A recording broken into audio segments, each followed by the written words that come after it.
बाप का दुश्मन है, उन्हें पता नहीं था हमारे बाप के खिलाफ लश्कर लेके आए। तुम्हें ज्यादा पता है।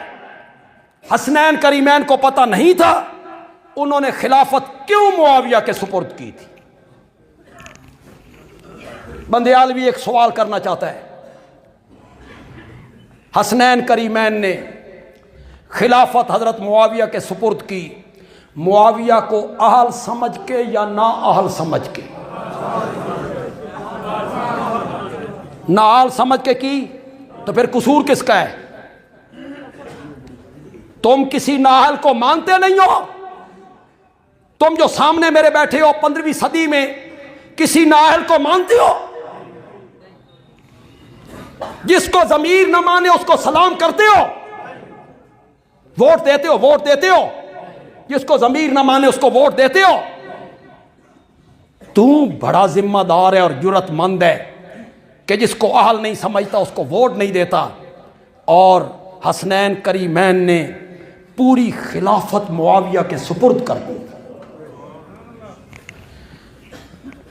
उलमाए किराम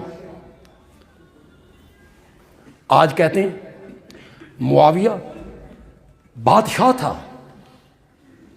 मलिक था।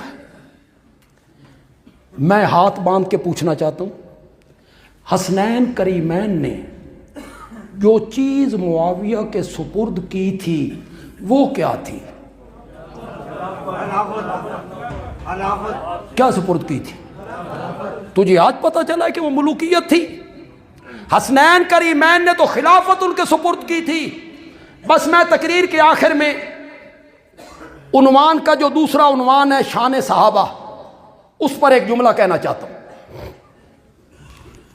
सैयदना हसन भी अहले बैत, कहो बेशक। हजरत हुसैन भी अहले बैत, उनका मकाम भी आला, मर्तबा भी आला, अजमत भी आला।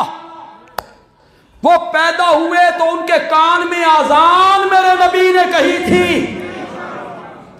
उन्हें घुट्टी मेरे नबी ने लगाई थी, उनका नाम मेरे नबी ने रखा था।